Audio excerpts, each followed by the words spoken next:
I really feel nervous. I know. The moment this thing got turned on, it's like... Cheers. Cheers, Cheers to episode 2. Oh, I thought we were clacking. No, alright. Okay. Episode 2. Let the bodies hit the floor is... The topic of That's horrible. Let's not title it that. No. Well, the question you came up with originally is pretty good. What's up with What's up with violence? Yeah, right? Yeah. Was it violence? intimate partner violence? why do people abuse? Yeah, but she had a title. I was like, what's up with abuse, man? What's up with abuse? Yeah. Or no, what's up with violence? Parentheses, Intimate partner violence. Intimate partner violence. Yeah. What's up with abuse and all the things that stem from that? Yeah. Yeah. For instance, That's what war. we get into. Yes. Yeah. So why do we go to war? We were just talking about that. Why do you guys think we go to war? For fucking special interests. Dang. Special interests? So many that I bet they're all like... What would be like the top special Well, interests? we can't. I feel like we can't talk about war because war is like the biggest thing, but more like a one-on-one kind of thing. Like if we start fighting with just us being here, it could be. We can take that to like a bigger world. Yeah. So like it might be better if we just talk about amongst friends or things like that. Why do we mistreat each other? Not better. Well, In also, a different way. maybe where we're coming also from individually, that's good. But like, what do we even mean by abuse when we're asking that question? Good question. Yeah, because there can be different forms of abuse. Right? Yeah. A lot of people assume that it's only physical. You have to like actually inflict pain on someone else through Yeah. violence. Yeah. But there's also like emotional, psychological. Pain. Is it pain? Yeah, because well, Pain can be caused right mentally and physically. yeah. Pain's different part. Economically. Like you could abuse someone economically. For sure. That's true. I never Another thought form about of this. abuse. That's so true. Yeah. It's like... Oh, never mind. Oh, Yeah, dang. this wheel. So I turn this off. It's like background music. But no, that's actually a really good point that you bring up, the like financial abuse or like economic abuse. I really I didn't think about that, Yeah. you know, as a form of abuse, but it is. Like if you look at the gender wage gap and like unfair payment towards like women, like obviously you are limiting them to what they can do, right? So maybe abuse comes from power, from Definitely. like wanting to show power. That's So you want to abuse either economically, socially, emotionally. It comes from one person wanting to show the other person that they are above them. And in wars also, like one country trying to take power over the other country. yeah. Right. And also trying to like get their resources too, which would help their power in turn. You know, like if you have the resources, people are depending on you. Oh yeah, dude. Right. Natural. I'm imagining Yeah, natural natural resources. Also like labor from other countries. That's so crazy. But I just already imagine people saying like, well, with a society or with like groups of people more than like 2 or 3, there's always, it's like inevitable for there to be some sort of like power and control and abuse. Well, someone that has power and control and abuse happening. So that's where like what comes to mind, like why do people abuse? Is it natural? You know, is it natural for someone to try to take power over another person? I don't know. It's like a dangerous thing to think about, I think. Because if someone were to say it's natural, then that's why it's like so easy to like be okay with war without thinking of like, you know, killing other lives or impacting other whole nations, you know? Yeah. I guess the thought that comes to mind when you say that is like, I feel like the violence we know now is more like colonial, post-colonial. Just because like obviously during when Native Americans were in the United States and like they were in control of the territory, they obviously had wars against other neighboring tribes, but within their own society it was kind of very like everyone shared the duty. There was no really hierarchy. Well, I mean, this is going based off like solely, like I think from what maybe you. I don't know if it is for all, but I know like women worked in the field and like contributed, and there's like the two-spirit people, right? Who were mistreated. Yeah, it's very much different than our society. Yeah. But it depending on which nation. But I don't know. Yeah, well, because I was reading this book. Which is? What is it? No, seriously. You guys know that. Anatomy of Love. Helen Fisher. and she was talking about the roles that two people take, which happen to be like female, male, but it could just be two roles that they take as a group, as a partnership in order for survival. So one was assigned to not assigned, but it just happened that one was assigned to do like labor, and the other one at whatever location they lived in, and the other one would go out and hunt. It happened that the one that stayed home was the woman, because she was the one that bare the child, and then from there power was distributed equally.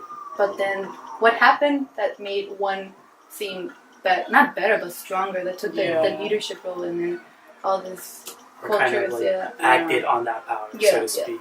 like I'm the one who goes and does this. Well, like the other person does this. What makes one job better than the other job, or harder than the other job? They're both just as hard. That's all like socially constructed. Yeah, definitely. I don't know. I feel like that's such a phrase that people use. Yeah, And, like it this is. is like a great example of it. Like naturally, these are shared, roles that people have to make to survive. But then society gives it value, gives one task more value than the other. Yeah, that's true. I guess a lot of the conversation we're talking about in regards to abuse is, well, socially structured around language, right? What we're using to define the actions that we do.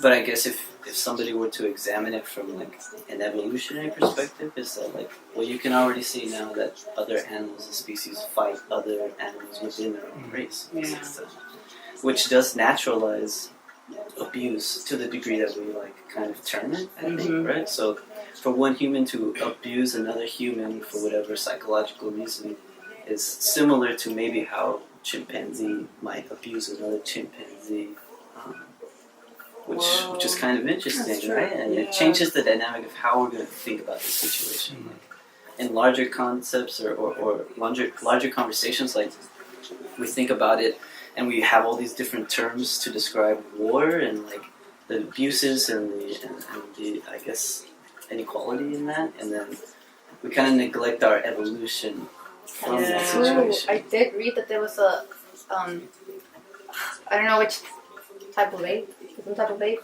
They followed them and they saw they went to war. Chimpanzees, like they went to war over like pieces of land. Yeah. And they planned it all. Well, not planned it, but they seem to have some type of plan where they went in and they attacked very strategically. And then that I don't know. That's pretty interesting. Yeah. That's so crazy. Yeah, and all the things that they do is very similar to the things that we do. And then when even just saying that they do, using that word they, it sounds like I'm trying to differ ourselves from them. Them, they, but we're the same. We do the same. We're the same. We go to war also. Yeah. That's so interesting. Like we human apes go to war also. Chimpanzees are bros. They go to war. Bonobos. Have y'all heard about bonobos? Bonobos. They take another approach because they're attacking for like resources, I guess, right? They're Dominance. Chimpanzees and we go to war for resources. What do? They trade more. They trade sex for things, and they settle disputes with sex. Yeah, bonobos do. Yeah, bonobos. And it doesn't matter like age or like even gender. Sex. Yeah, or even sex. Yeah, sex. It doesn't matter if they would just go at it. That's how they would solve things. So now I'm like, so this makes me think of like two roads of like human nature, like war and like trade, which sounds so capitalistic, like. But maybe it's like very harmful to just think of it in two ways. Like we don't just do that. We converse. Yeah. Well, yeah, it's true. Absolutely. Now we talk. Yeah. Oh, yeah. Through things. And then sex is also a major factor yes. to the system, like just like bonobos too, like sex moves things. Well, yeah, it seems like we do things for food, sex. What other thing? There's one more. Reproduction, and I guess in regards to our last conversation, it was about like maintaining the organism, whatever it might be. So, I mean, I think that some people might suggest, probably if they're like researching evolution, that like all actions come from these basic foundations of being a living organism. Like you're trying to survive. So yeah, like how far can you reach back, and what do we do to maintain ourselves? I guess at the same time, it's kind of interesting. I don't know. Organism. So living organism as an individual, we do things to survive, which is, you know, maybe. But then war, like at the scale that I'm thinking about, the scale of like, you know, nations or like maybe the U.S. For sure. Like that's not for survival. It's for like maybe it's like a conceived survival of like having money, right? Yeah. Or like being in control of all resources because of an imaginary they, like they are coming to get it. Absolutely. So I don't know where to go. The other guy that I was reading, Antonio Damasio, he came up with this term called social cultural homeostasis, which is like you have your regular homeostasis where you try to maintain whatever thing in the world tries to maintain its organism and also whatever it produces. But then social cultural homeostasis was like what you're talking about, like this cultural aspect of trying to maintain this overall family homeostasis. So like we've developed a whole bunch of languages and ways of being in the world, like cultures. And then if our cultures, however we perceive them, are starting to be unbalanced and crazy, then maybe that might inspire a war, right? But we're always trying to maintain that to the best of our knowledge, whatever it might be. Like, but there's so many factors, like a mind that's abused or whatever way that might have some type of mental disadvantage in some way. Like if you're somebody who's trying to like create war somewhere in the world, then you're kind of like mentally disturbed at the same time. Like you have to take those into consideration too. Like it's just such a broad spectrum. I don't know. Does that make sense? Yeah, No, that's true. true. Like when it's, I don't know. It feels weird to say, but past like just survival, like trying to. There's no need to kill hundreds of thousands of people in some other country by bombing them with whatever weapons that we have. But it's making a point. Yeah. Like I can It just to make look a at point, my even though it's killing like so many innocent people. And then like, why is that person making that point? Too. Yeah. Like, why do we think? Why do we think that our presidents are deciding to do this? Yeah. Because of a. Well, I think it's just no. It's like an imaginary like form of survival. I call it imaginary because I don't think it's important. You know, like having to maintain power or like money. You know, like or trying to hold on to like money and power in like international scale. You know, like U.S. dollar being the top like standard for money, and then creating all these like complex fucking. Like, but yes, money and power. Money and power, well, I guess which is aside, such an aside from imaginary, politics, I think, thing. Like, it doesn't. I mean, it definitely matters because you can't fucking live in this world without it. But money is just is the equalizer to some type of power. Like before, it could have been having access to fire or knowing how to make fire is what made people powerful. So if you know how to make fire, then people are going to want to come to you. And you're the only one who knows how to do it, then you're going to tell them to do things for you because you're the only one that holds it. Which is the same thing as having drones, money, and planes, or having a tool, you know, or having cattle. It's just power to survive. Yeah, for sure. And survival being whatever it is at that historical moment. Yeah. And then, like, these forms affect, we're thinking, like, in a larger, like, global scale with like, conversations between nations and stuff. So, like, how does this affect, like, individual lives? Like, we talked about individual lives being affected by, like, bombings that they don't even understand, maybe. Like, why is this happening to us? You know? Fuck. Like those that are getting. Yeah, the people who are getting bombed are like, fuck. I know. Absolutely. Yeah. Yeah, so I mean, it's all still always human relation to another human being, like just For like the point of the purpose of surviving. yeah, like no matter what it is, it's a human interaction with another human being. That's the main premise. Like whatever you're trying to demonstrate power or maintain your own power, so you create this action, which is similar to, or maybe we can make it similar to intimate partner violence or something like that. Like it's always just a human and how they feel. And then, like, expressing that to something else. Right? You think that happens in intimate partnerships? Like one's trying to establish power over the other one? Yeah. And, well, when I think of it like, okay, one is trying to have power over the other. I don't think the person knows. Maybe not all the time. I'm sure there's times when people do feel like they know that. I don't know.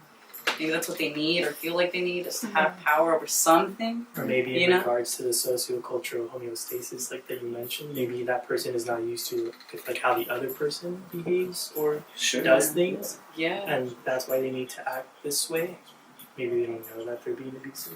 Yeah. Possibly. That's a very good, for sure idea.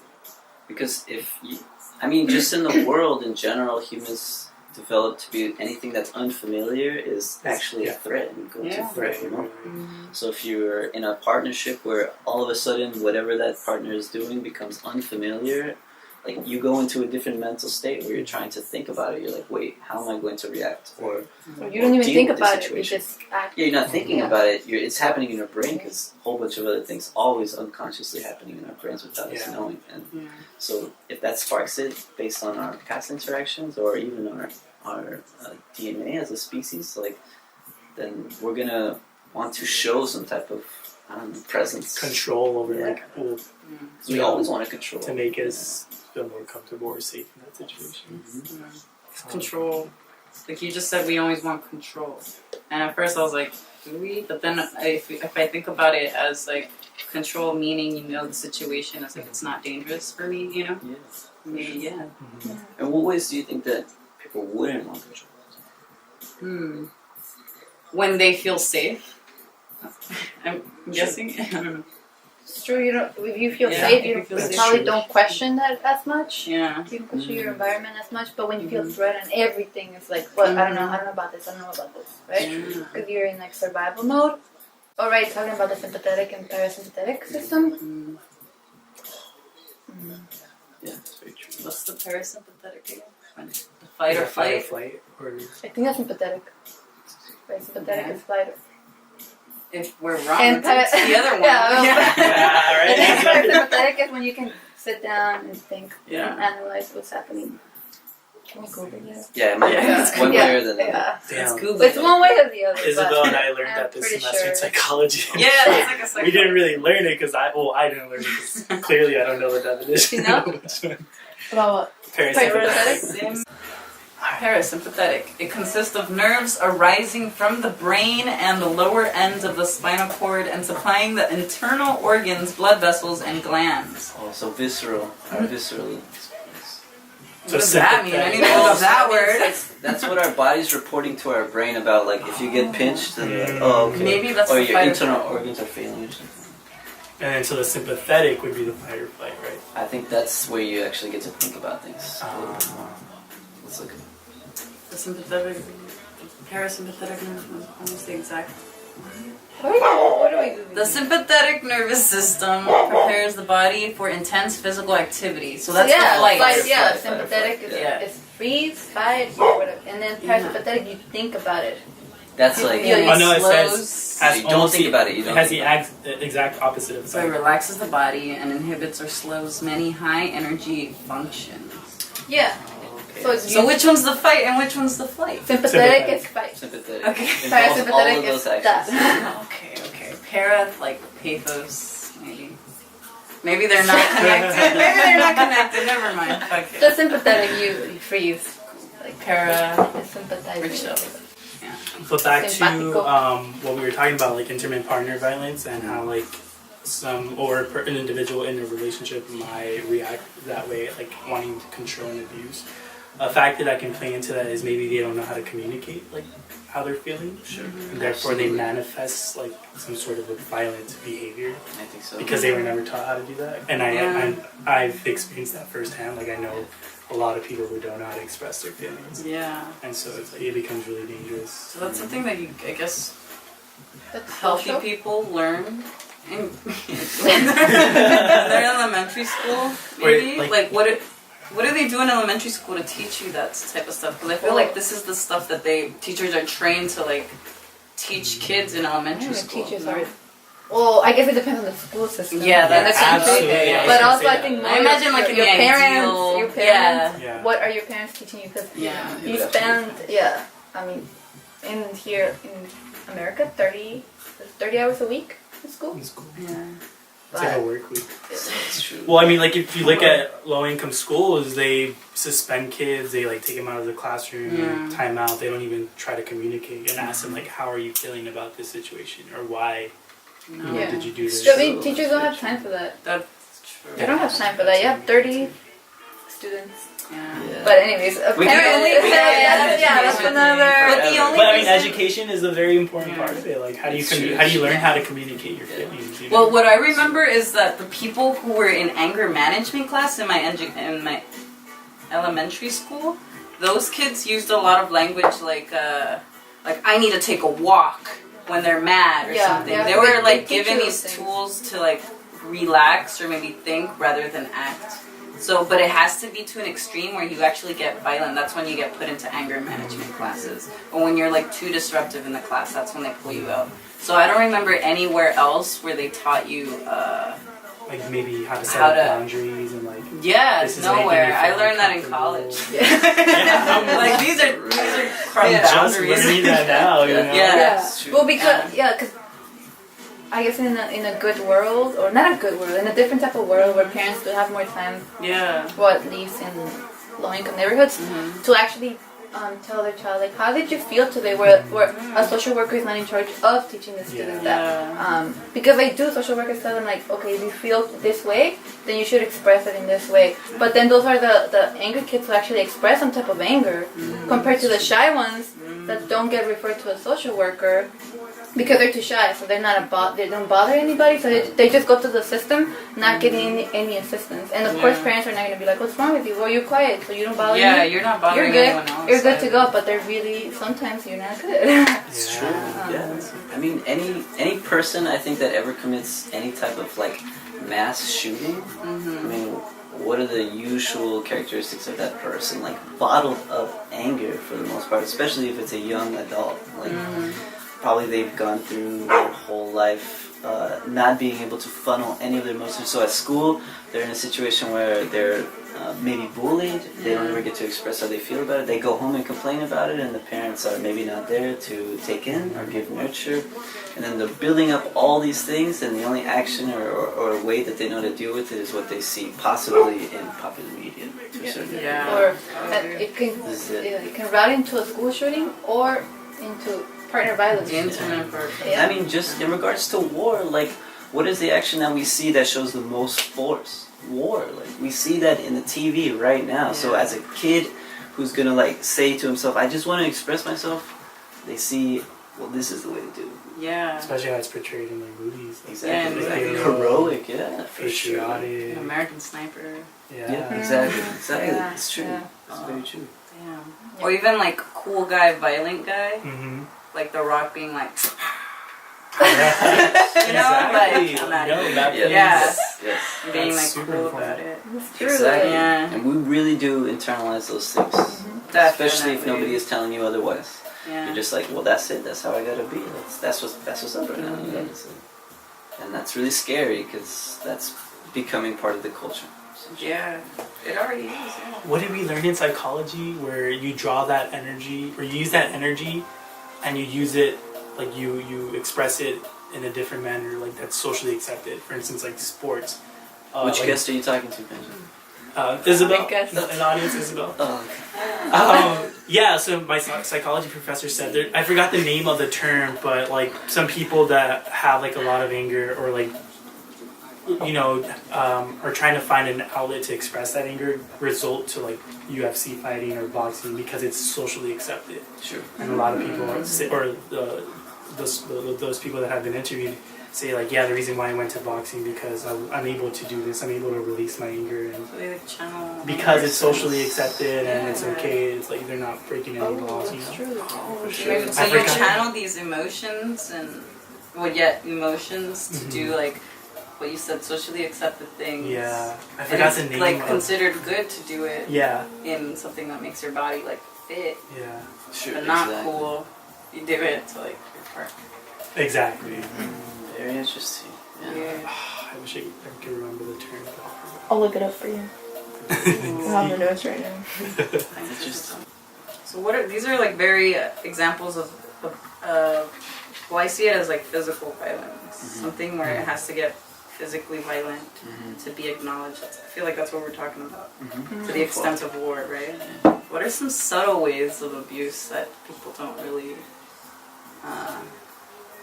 Because I feel like most people view abuse like as, which is like the critiques with VAWA, the Violence Against Women's Act. Like this bill that was passed by Bill Clinton or whatever, but got a lot of critiques because there wasn't language that it just gave a lot of money to fund like how police respond across the nation, how police respond to calls of domestic violence, and it gave a lot of like resources for the victim of that situation to have power in court by saying that it's an automatic like, oh, we're gonna look into it, when before it wasn't like really considered much. You know, domestic violence wasn't considered much. You had to have like, well, yeah, this is one of the critiques of the original draft. I don't know. I know that there's like more stuff that came along after it, like in the 2000s, I think, after the '94 passing of it. There was like amendments to it, but I remember one of the critiques we talked about in one of my classes was that it had to lead it. The only way you could like have definite proof if there was like proof of violence. So that's like the type of violence that we're talking about, abuse we're talking about. So people see it as like physical violence as like the most extreme, and then like there are subtle ways that are really not touched upon or like as discussed as much, right? Like what did you guys say? Emotional manipulation within lying. like using economic, like if like using money as power. Money, education. Yes. And what's interesting too is in the book, well, by government, it's called When the Body Says No. He's saying that he found a study that said that because he was talking about abusive relationships as well that are not physical, and that our brain registers some type of verbal abuse the same as it registers a violent act. Physical act, it's being registered in our brain as just as effective as if somebody punched you in the face, or if they said something that actually really affected your brain. Like, it's the same thing happening. So sticks and bones can break my bones, but words don't really words hurt me, really fuck you up. Yeah, that's a lie. That's a myth. I know. You heard it here. That's a myth. They kill you. Words kill you. They do. Bullying is a huge thing. It could all be words. Not physical, Yeah. just making the person feel terrible about themselves, and abuse from parents, just abuse from anybody. And now you have cyberbullying. You have like bullying through the internet. For sure. And it's like, how do you control that? Like deleting all your social media. Like, the link through the internet. Yeah, that's a so it manifests in new ways. Yeah. Always. That's crazy. And it's like, what's the purpose behind that? So like, that's true. make people not feel empowered in whatever ways they could. But I imagine it also makes them feel. Oh wait, isn't that what you said? That makes them feel empowered. all the abuser empowered, and the other one feel weaker. Like, I can't do this, I can't do that. Physically, maybe even like getting hit. Now you're hurt. Mentally, I don't have the capabilities to do this. Socially, economically, I don't have money. You know, so all those different forms of abuses just makes one feel weaker and weaker and weaker. And the person inflicting that abuse more powerful. Yeah. And so it it makes was powerful in some weird way. Yeah. You know, At least because- internally, yeah. I think internally the abuser feels terrible. Yeah. They might For their have own some reasons, other whatever. reason. Yeah. They probably go home and get abused themselves. Yeah. To a certain degree. Absolutely. There's no reason that a bully would ever just magically learn how to bully. They learn. They actually learn. They wouldn't just instantly out of nowhere just be walking along and they'd be like, oh dang, I know how to bully. I'm gonna go try it. I'm gonna go punch this No, person. it's because they've experienced it. They learned how that action feels and how they should be doing it to other people if somebody's doing it to them. And it's a pretty nasty cycle. And if it's especially enforced by like the rest of society, also, it's gonna Absolutely. be totally okay to fucking bully that, For sure. that one person. And war is the biggest example of bullying. Police violence against people is a big example of bullying. Yeah. It really does affect. I mean, very clear example I think is like Islamophobia right now, right? Like, Sure. The war happened over there, it went on over there. It was projected through screens of this war and like these speeches that like politicians are saying, like talking in terms of like they are coming to get our freedom or something. Yeah, like we are on a mission to liberate the like Islamic woman or something from stop wearing hijabs or some shit. To like bring that. democracy. Yeah, to bring democracy or some shit. Like, Quote unquote. yeah. Oh yeah, Islamophobia being like something that war being the most extreme example of this like bullying, Okay. but how like it has ripple effects, I guess. Like it affects even like people can't even speak Arabic on a plane without people complaining and being paranoid and kicking a family off. Did you guys multiple hear times. about that Yale professor who was solving a math problem on the airplane? He got like, they kicked him off the airplane and they like investigated him. So they're accusing him of like terrorist plots. Because he was what? He was solving a math problem, and he's like an Ivy League professor. Yeah. Or that boy And who because brought up he's, like, clock. brown and Yeah. Oh, So it's like yeah. racialized too. Yeah. Like bullying can be racialized. Absolutely. It's like, or the young boy who built a clock for a science fair. This poor kid. You guys see his mugshot? Not his mugshot, but like not a mugshot. Sorry, it was like the moment he was getting arrested. A picture of him. He's like, what the fuck? He's just giving like this what the fuck face. Like what? It's classic, but it's also sad. racialized, like racist, classist, Yeah. all for sure. overlap. Yeah. Absolutely, yeah. Actually, that's cute, exactly yeah. what the book I'm reading is. It's Or identifying, yeah. what's it called? It's called Feminism Without Borders. Yeah. Yeah. How things are racialized and Well, how things are like neglected, maybe even in our conversation right now, how certain aspects of a larger system are neglected. So if we're like primarily talking about race, well, there's other factors we need to consider.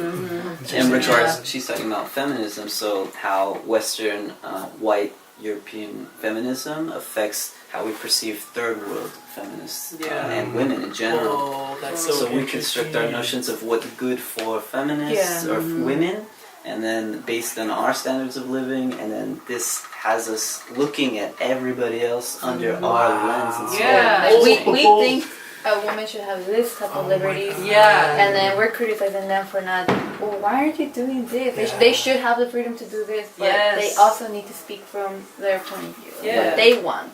yeah. Exactly. That's like what we want.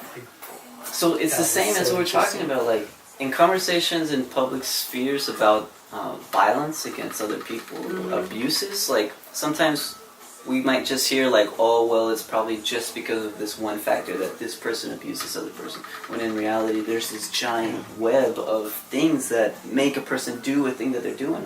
So in regards to our prison industrial complex, like what we're doing is saying like somebody has done this thing, it's bad. We're gonna send them to prison for supposed rehabilitation.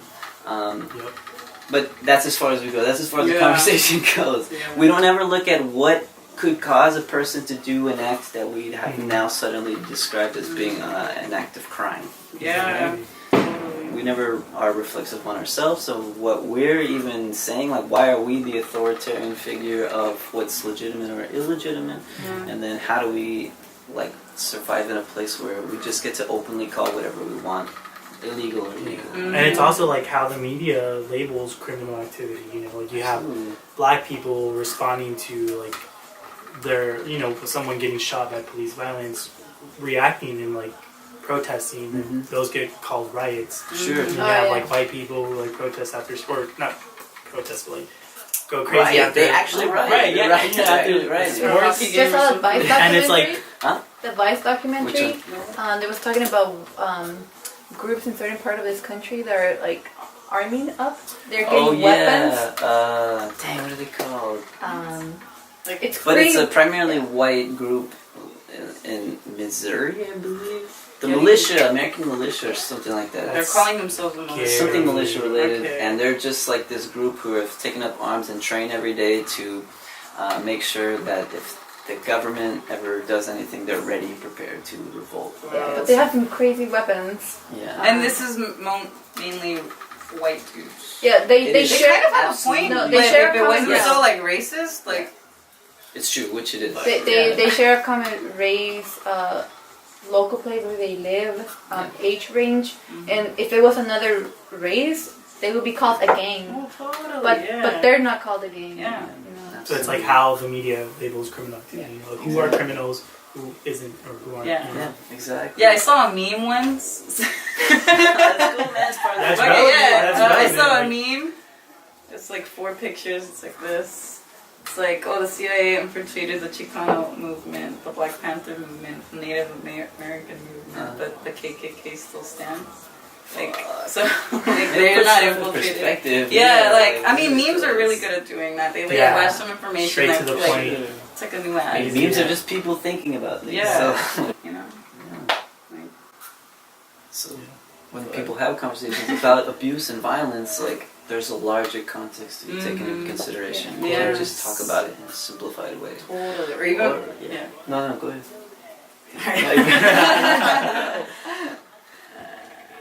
Or like how even like this nation, how it serves or to protect certain women over others. You know, like the violence against women. I'm talking about it a lot because we studied it a lot. Sure. In my class, it purposefully let out, explicitly said in language that this does not it does not protect women on reservations, on Native American reservations on their land at all. And one of the reasons was because specifically the Republican Party, not saying that the Democratic Party is any better, but they're like saying how how like they can't trust tribal courts to be just in cases like this. So if a man were to enter, sorry, not just a man. So if a person were to enter a reservation and commit a violent act that was considered protected under the VAWA Act, they wouldn't allow it, to be protected under the VAWA Act because it happened on tribal land. So that leaves a lot of like Native American women pretty much vulnerable and powerless when it comes to domestic abuse calls or something like that, Yeah. because they are not protected federally. And it's sold under like we're giving them autonomy or like sovereignty, but supposedly, It's but not really- the direct language that's used in the fucking law is Yeah. like we don't trust you guys.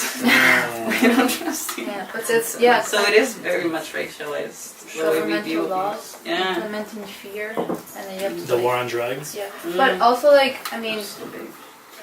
an issue that's not like it's not established in law or all police officers don't have to follow this, but Mhm. a lot of undocumented women who were going through some type of spousal abuse because of fear. You don't know what the law is actually is. You don't know if they're gonna ask you this. They can't really deport you for any reason. But just because you're so paranoid the whole time, you're like, I'm not gonna call the cops because I'd rather just deal with this on my own. I might get deported. So you internalize everything, every type of violence, like spousal abuse, some type of harassment at work. Everything is just low key. You don't want to talk about it because if you go to the government. You're not protected. That's it. You're done. Yeah. That's something that goes way under the radar, for Mhm. sure. I don't think anybody talks about that Yeah. at all, because it's such a scary place. I remember my brothers used to live in North Hills in the valley, and they had a roommate who was undocumented, but they remember just like talking to him, saying like he just tries to not do anything at all, like just does his job. Goes straight there, comes back home, gets food, comes back home, and stays in his room because it has to be just like you're saying, just like that. You have to be low key. It's a scary place, and you can't do anything. You can't ask people for help. Yeah, For sure. and I think undocumented mothers Mm. that have to like look out for their children have it. If you're getting abused at work, even sexually abused, even though you could get help, you might not know, and you just suppress it all, and then your children learn this. Yeah. Right? That you suppress violence and that you just say like it's okay because I can't talk about it because if I talk about it I might get deported, even though that's probably not true. Like you can file for it, you could get some type of visa, but most undocumented people are not willing to take the risk, and that's terrible. That's terrible. It's That's not. true. Everyone's not doing that. Yeah, but that the example of suppressing how you feel is a real big thing, and I mean, it doesn't even have to exist primarily within that particular situation, right? That I guess nationality. Yeah. Like it also just does with culture. I'm sure that all of our families here have family members who have been placed in a particular situation and coming from a particular culture that tells them that you need to be this way. This is how a male acts and this is how a female acts. Like you have to do that. Like Yeah. machismo, right? Yeah. Males. I mean, even my mom and the female figures in my family have all kind of given me the example that you don't really directly express how you feel about something. You suck it up until you kind of explode or break down because you can't literally do it anymore. Like, I know. That's true. And I and think I've took that in too. Yeah. Barely learning not to do that. I'm not doing this. Yeah. because a good It's example definitely would, something you yeah, learn. I could imagine an example of somebody coming from some type of culture or some type of background where they were taught to express what they feel and to like voice their demands. And if they happen to be undocumented, that wouldn't matter. They would Yeah. still voice their demands and they Absolutely. would still work for it and they would fight no matter what. Yeah, They wouldn't be afraid, for sure. right? Because they have this self-esteem or there's something that pushes them to ask for your rights. Or you could be pushed to the limit and then you know what, like I ain't taking this anymore. I'm gonna do something bad. Yeah, there's many Yeah, ways to yeah, like, there's realize that Yeah. you don't have to take Yeah. For sure. Dude. And I'm sure we all have like Yeah. anecdotes on like, you know, Yeah, we you do. don't have to- maybe not just like from other people, but from like yourself also. Yeah, and You that's don't a, have to do this anymore. yeah, that's the best Absolutely, example. Absolutely. Because we can talk about all the spider webs and not spider webs, but the webs that connect things. But in reality, we're living just day by day with our own like mental things. Even though our outside world affects us in many ways because it molds our mind, but we're not thinking constantly like about world politics or world anything. We're just thinking like, oh damn, I'm hungry. Do I have whatever I need to get whatever I need at that moment? You're absolutely right. And it's the best way. Like our life experiences can like withdraw any theory. It's true, man.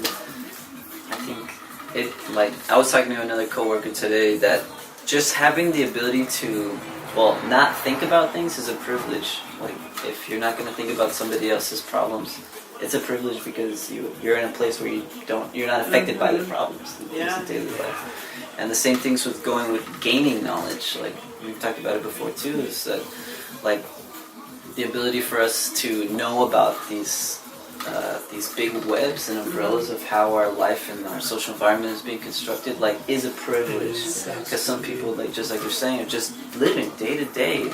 But I think this is what we're trying to do. Like, we're trying to bridge these small little gaps. Like, we're learning things we're learning because we have the privilege to do it, and we're trying to make it more accessible in conversation just like this. Yeah. Pretty proud. Exactly. Yeah, I mean, we all come from different backgrounds. Sometimes a Pretty little bit example. similar. Literally, like, Yeah. literally different Yeah. backgrounds. Different backgrounds, but and then it's important that we can talk about this, you know, And coming it's from good. whatever It's perspective. very important to teach it too. So I would say to like the younger people, if like in your family maybe, like teach them that you don't have to tell them, like just to validate that their voice and opinion matters. Because I feel like in a lot of just like in a lot of families, sometimes the younger kids don't feel like their opinion and voice matters because they're younger, Yeah. Like they're just like not ignored, but like Ignored. maybe ignored. Yeah, like their voices are ignored because they're like children or Right. something. Yeah, It's like the but Bell it's Hooks important book to that I mentioned to you. It's all about love. Mhm. Where like Bell Hooks argues that like the family structure is like a totalitarian regime where like the parents are the authoritarian figures and the kids have no voice. Parents are always right and the kids are always wrong. It's like Dude, kids that's have a no straight up Yeah. Matilda quote. Do you remember that? I don't. Danny DeVito, the dad is like, I'm right because I'm gonna go. yeah. I'm right, you're wrong. My brother says the same. He's like, I'm big, you're small. Yeah, And when yeah. people, there was like some. pretty It's like amazing. when people do something wrong, they get punished. And Matilda's like, people? And then she got pulled by the ear just by saying people. But that was a key when she's like, you know what, bitches? I don't have to take care of this. Let me use my fucking wizard powers. Yeah, And, she was like, she's Bell a feminist, Hooks- man. Yeah, she was. And That she was would. tight. Yeah, Bell Hooks argues that we won't have a just and loving society until we acknowledge that children need rights. Like, their voices Well, need you to be teach heard. them, and by teaching them, you're teaching the future generation. Exactly. And then they can, take it to the next level and the next level. It also takes steps to protect them. So, like you said, like validating their voice and what they're true. Being like, yeah, you're right, dude. This does. For sure. Or like, if you feel this way, communicate it. Sometimes their feelings might not. Yeah, it's difficult because they might not go with like certain standards, or some people may see that's negative. Some kid says some remark that you're like, whoa. Yeah. I think we all know the experience of high school, and I don't think any of us. I know I didn't. I don't even know about you guys, but for sure, I did not feel good at all to like in any situation to just say like, "Dang, you know what, man? I feel this way right now." No, God. There was no place for that. Like, it just didn't seem like it. Maybe the people around me were feeling just like I was, and I'm sure they were because they're in the same. The same place. We're all scared and we're all nervous. Yeah, but for some reason we feel like we can't. And that's really unfortunate. I know. Yeah. I try to tell. Well, in some of the classes that I teach, and I try to say that, man, I felt like you. I was in high school, and I felt like I was gonna die young and not do anything with my life. Because that's just a general feeling that comes about when you're I don't know. Well, you're socialized in a particular way, I think. And in reality, I'm okay, and everyone else can be okay too. But it could be difficult. I think it would communicate in like down to earth kind of thing. Because I remember teachers telling me well, not telling me, but telling the class. Yeah. You guys don't party now. You go to college. You're gonna have a great time.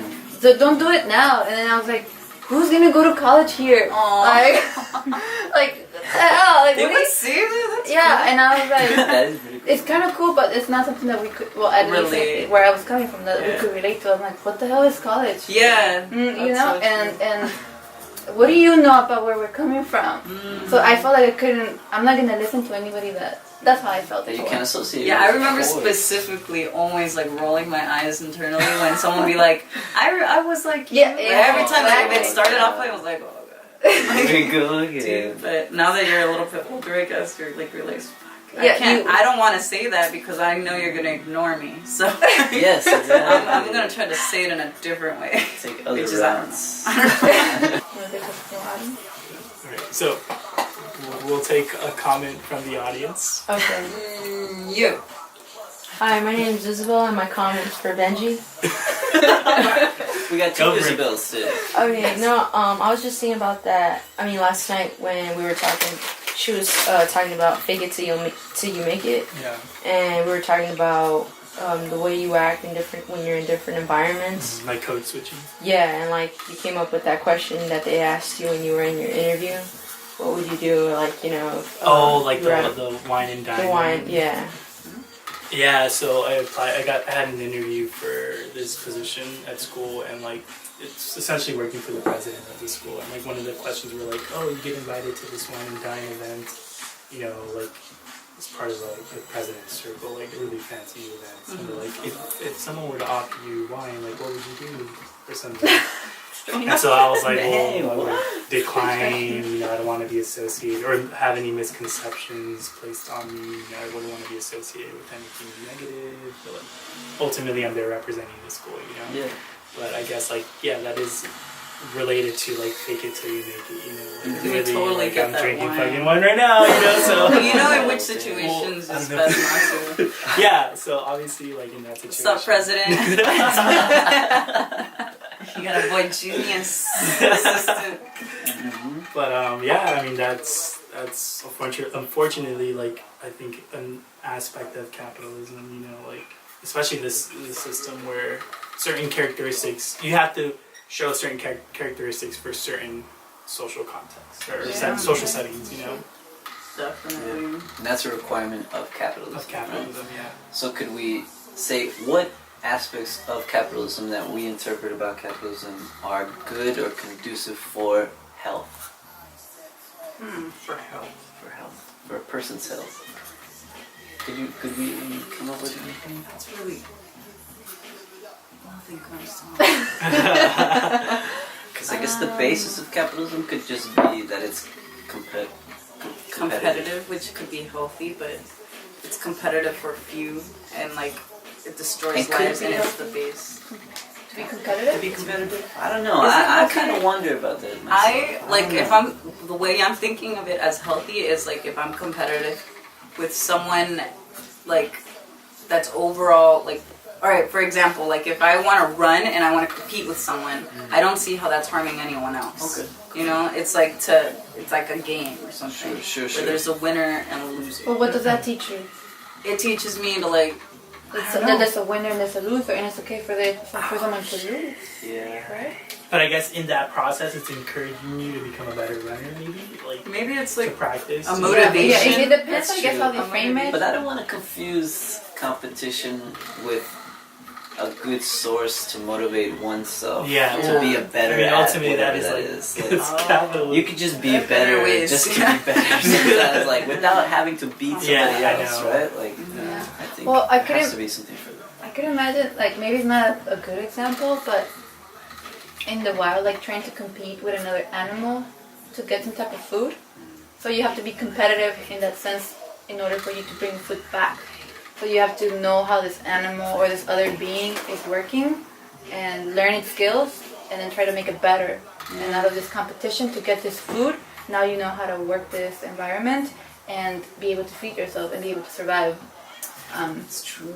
I don't know if Because if you look at it, it's crazy. Because if you if you find these ideas like grounded in evolution, like our actions in competition are actually just a reflection of what's already been happening in the world so far. Yeah. yeah. We're just applying these terms of like unfair, unhealthy ideas to it and stuff like that. But in reality, like we've been competing forever. As But long- are there winners and losers in nature?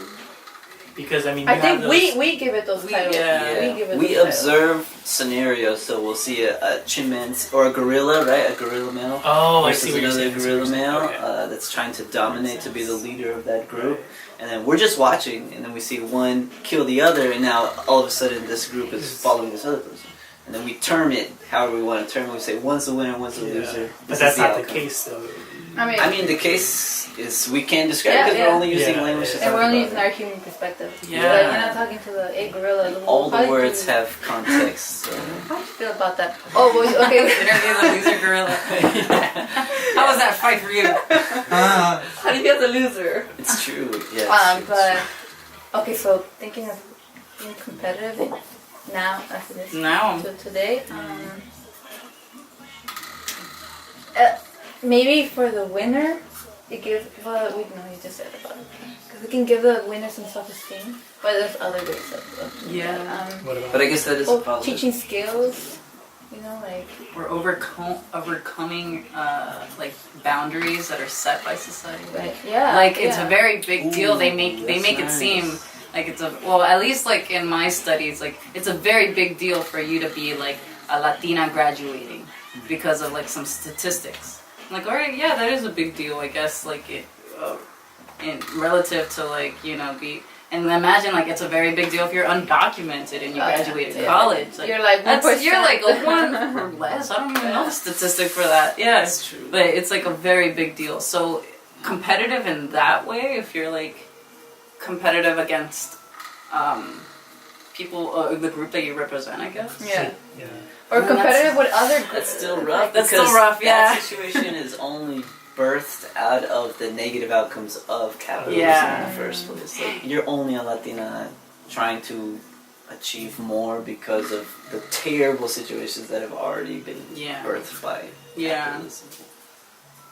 This is very true. Like, Well, maybe I don't know. I think we're thinking of competition, and I know there has to be some type of positive Well, thing for it. I don't that's know. what I thought. Like, the only positive I had was like you improved by like proving that you beat someone else. Yeah, you know, I but like. I think invention then maybe Well, also. maybe Invention. yeah, that's true. It depends on the type of competition, because there could be friendly competition, like in a judo match. Sure. It's a competition, but you whoever the loser may be, you're not like you lost, blah blah. You're just like, oh well, like You bow to them and Type say of thank you. respect, It's a yeah. good well, not good. It's some But is type that part of capitalism? Because I feel like there is no safety net. There's like there's no safety Well, net for Judo's not- losers. You know, in capitalism, it's like Uh-huh. if you lose, like. Well, yeah, there's well, way like, more at stake. You know, Like It's capitalism true. basis is slavery. We cannot have yeah, capitalism without slavery. So out there somewhere, they're making our iPhones yeah. while living like in a dorm of 9 people. You know, being paid like pennies an hour or some shit. It's true. It's true. It's crazy. Like, And even people trying to get iPhones, it's like a competition. Like, not a competition, but it's like some sort of power. Oh, you have an iPhone. Okay. You have the new iPhone. I'm going to get the new iPhone. You know? It's like, damn. Shut down with the iPhone. I don't know. Whatever. I have an iPhone. Just- Can I eat the rest of your pizza? can I have a bite of that? Yeah. That's just crust. No, you left all. Look at all these veggies. This is my pizza. I thought we Okay, were- yeah. I thought you were gonna take a bite at the same time. Oh, that's what I imagined, but I don't know how comfortable you were with that. Moment's passed. Can't think of com- Do you have any comments on competition? I don't know. So, ideas? Becky. Everybody in the audience is Becky. named today. No, I don't. Put Competition. it on blast. Oh no, just another perspective. I did find another perspective. Oh, yes. Well, something that made me think about what we were talking about. So this is interesting. Maybe this is the state. These state practices, which was historically citizenship and migration laws and social policies, have always been connected to economic agendas and to the search for cheap labor.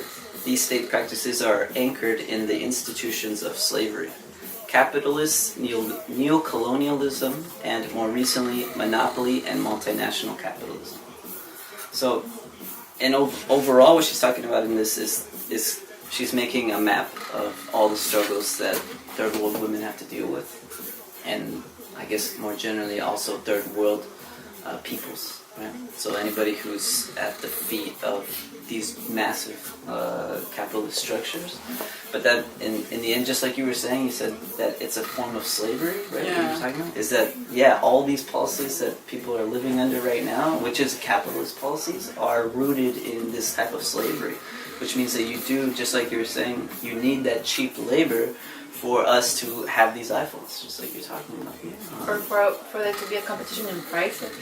Yeah, Right? exactly. Who's So gonna get the cheapest price? Well, then somebody has to be overworked. Yeah. Somebody has to be paid less. Or the fact that we have oil for our cars, like there's wars going on in the Middle East. absolutely, absolutely. For all the things pretty much that we have, essentially, there's going to be somebody who's suffering at the end of it.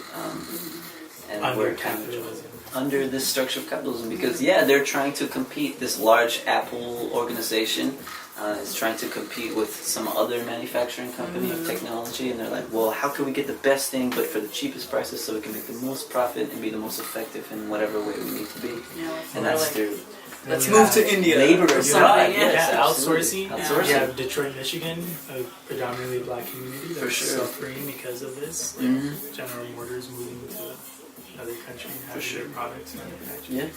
Or bringing cheap labor here and just doing it illegally, like getting the fruits and things that we eat generally. Right? Using non-citizens to. Exactly. What is he at NAFTA too? Some of the NAFTA things. was a part to kind of Yeah, extract that was resources. exactly to open business to other countries, Don't specifically pay them like Americas. Yeah, to take land that was given to them, essentially. Right? So, yeah, I mean, capitalism as a structure of in the world that we live in is as a competitive structure. It's like I think I just asked the question because we all know it's not for our health. Like, it was a good exercise for us to try to come up with ideas that could possibly be for our health, but it's not for our health. And if it is, like, if we came up with ideas that it was for our health, that means that somebody else is not for their health. Yeah. If we feel good about how capitalism is working, I think if we came up with answers right now, it's because other people are suffering. It's true, it comes out of balance. Yeah. I got it. Yeah, asymmetrical. Yeah, I got into an argument yesterday with this old guy on campus. I told him because there's like mental health posters all around campus because it's mental health month. And I was like, yeah, like United America has like the highest mental illness rate than any other industrialized country. And like I like briefly mentioned that it was capitalist thought, and he's like, oh, but what do you think? Like, should we be socialists? I'm like, yeah, like we should be socialists. And we just kind of like this huge argument, like he thinks it's not a good idea. But well, I guess it just depends on each government, because I don't know. People would argue like some communist countries were not the healthiest, mentally healthiest, but then they weren't like true communists or true socialists or like social democracy and all these different names that we put to this types of politics. Yeah, I don't know, because like what is like socialism is such a big word, and what it entails and how our own perspective thinks of it as thinks socialism is. And I know there's like definitions, but like has there been any country that's actually been like a true socialist? What is a true socialist? That's true. Yeah. And in that argumentative case where you make this other person and like somebody always does that. They're always rebound with that question like, well, should we just do this? How are we going to do that? Yeah. And then obviously we're not the person who has all the answers. Like, but it's important. Like, else to propose. No, you don't need to propose anything. Like in conversation, you're just like, I'm just identifying that shit sucks right now, and I want to do something different. I don't have all the answers. That's okay for me not to have all the answers. But the first step is actually. But you should be questioning yourself. Yeah, like what's up with you, man? You think everything's okay? Like, and then you don't seem okay. He's like, you got some studying to do, young man. And I was like, so do you. But then we gotta understand where we're coming from. He's obviously not understanding where you're coming from, and where you well, not to point you out, but like, do we understand the other person? And maybe it's not always our job to try to understand the other person, because then that brings us some stress. But if we start kind of trying to understand the other person and where they're coming from, then we can kind of reach some type of we're not gonna reach agreements, but at least like some type of humanness, like there might be this evil totalitarian person. Well, I told Isabel, I was like, I was telling you the same thing she's telling me. No, I was like, I don't know, I don't want to defend people that are like terrible people in the world. But remember, I told you, I was like, well, he's an older guy. That's the reason why he believes, or that. Maybe but I mean, wouldn't it be interesting to try to understand where he's coming from? Like, just to try to see what perspective, like, but I why capitalism, like. I know, but it's just like. Thanks everyone for watching episode 2 of our YouTube channel. We have Damaris, Tuti, Jose, and myself, Benji, and our studio audience. Yes, so thank you guys for coming. Thank you. Expect episode 3 soon.